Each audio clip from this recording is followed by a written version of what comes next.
Hey guys, welcome back to Flawless Exotic Creations. We are back from NARBC Tinley, and we are so thankful for everybody that stopped by the booth. We only vended this time around with crested geckos yet again. We've been doing the crested geckos for 9 years. We're kind of sticking to our guns and sticking to the business plan. For Flawless Exotic Creations here, the business plan and business model was following up right after Flawless Crested Geckos, and we made an announcement not too many videos ago that our first show vending with ball pythons are gonna be in a major way.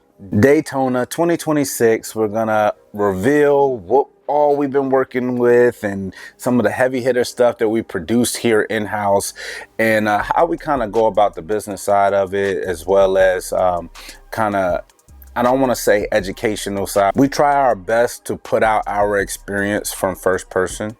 Sometimes it's educational, it's at the very minimum informational, and we love the spectrum, the wide spectrum of viewers that are watching, from the person that's sitting thinking about getting a ball python or a reptile period, all the way up to experienced breeders that chime in from time to time in the comments. We really love that and appreciate you guys. So today we're going to be diving into something that every new breeder needs to hear: the top pitfalls to avoid when starting your ball python breeding journey or any reptile breeding journey. So whether you're just picking out your very first pair or planning for your very first clutch, these are some tips that could save you some time, money, and a whole lot of headaches. So we'll use ourselves as a baseline, right?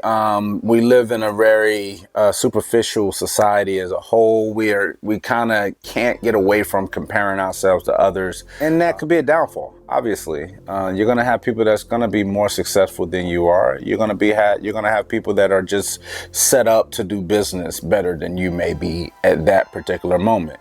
That being said, for the sake of this video, we want to touch on the topic of rushing into breeding. We rushed into breeding, but we didn't rush into it blindly. If you go back through the hundreds of videos at this point, we literally lay it out like, hey, this is our game plan, this is our approach. We're not saying that, you know, we're masters of our craft. We're just saying that this is our approach and we hope it works. And then hopefully once we execute whatever it may be, we come back to the camera and tell you, hey, that worked, or hey, it didn't. And it didn't work because of X, Y, and Z, in hopes that if you're crossing that road that you don't run into the same exact issue. So yes, one of the biggest mistakes I see is rushing into breeding. People get really excited, and I get it. It's thrilling, it's fun, but breeding isn't just pairing up two snakes. It could be, but there's a lot of other things that happens when you do that. You're gonna have to understand the genetics you're working with, knowing your animals, and how to be prepared for everything that comes after. What are you gonna do with the clutch, the babies? Do you have any difficulty with incubation? There's so many different things and parameters that kind of go hand in hand when you're rushing, right? You match that with if your animals aren't healthy, if your animals aren't mature enough to be breeding or properly conditioned to even be paired at the time, you're setting yourself up for a whole lot of stress, vet bills, and possibly even losing your animals. So again, you definitely shouldn't rush into breeding. So with the next part, understanding the genetics. Please don't take this concept as I'm preaching to you guys, because we're new and we're gonna continue to learn as we move forward. But I see it a lot, and I see it constantly as far as breeders, young breeders like myself, not understanding the basic or advanced morph genetics and how they intertwine with each other. Before you pair, learn what combinations are ethical and marketable. Not all combos are going to be healthy. Not all combos are going to be in demand.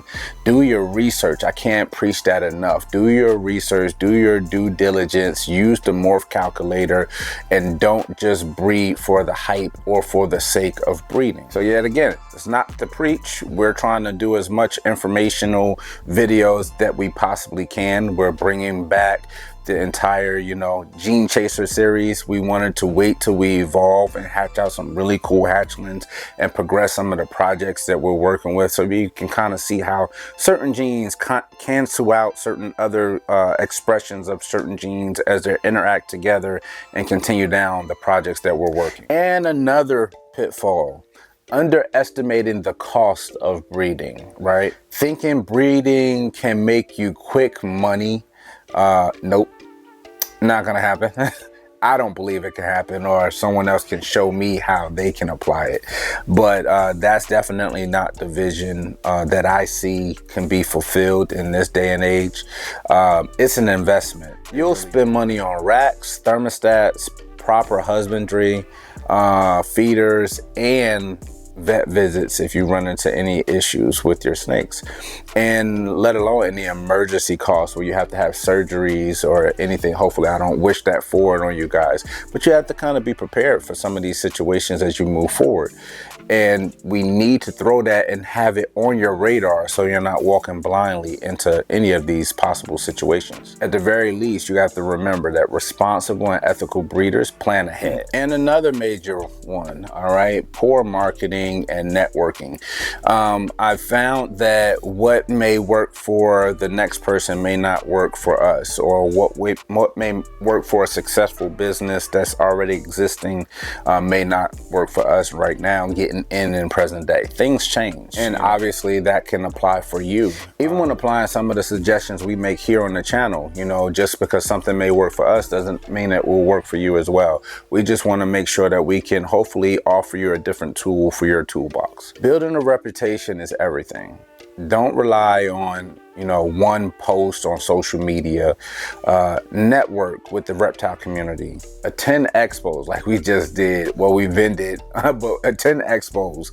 Meet and greet. Meet the people that you want to work with. You're going to build trust that way and provide real value to you and your buyers as well. Your name is your brand. You represent your brand every time that you go out there into your community, whether that's on social media or at a reptile expo. At the end of the day, these are living animals. They depend upon us for everything, okay? We have to make sure that we're keeping them in the best possible situation. Cutting corners on care or breeding strictly for profit alone really hurts the community. It not only hurts the community, it hurts the animals. You need to be the kind of breeder that elevates the hobby, sets the hobby up on a pedestal, defends the hobby when it needs to be defended, and embraces the newcomers that come into the hobby. That's the type of breeder we would like to be, and we aspire and continue to try to be. So again, hopefully you guys can get out here to the expos and network with our people, right? You got to get out there. Our next showing is actually going to be a first timer. We're going to be at the All-American Reptile Plant and Reptile Expo in Nashville, Tennessee.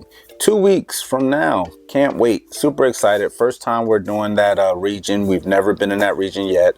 And very, very excited. Again, we're going to be there with the crested geckos. If you'd like to do a customer pickup, we'll bring, you know, your ball python there. Meet and greet, hang out, do our thing. We can't wait to meet you guys. Even if you are not buying anything, stop by, say hello, hang out. We'd love to talk to you about the community. We'd love to talk to you about your collection, the projects you're working. You know, show us some pictures. Let's network right there, then and there at that show. Can't wait to see you guys. But if you found any of this information helpful at all, please smash that like button, subscribe for more ball python content here as we continue to try to be the glue that brings the community together. It's Will, Flawless Exotic Creations, and we out.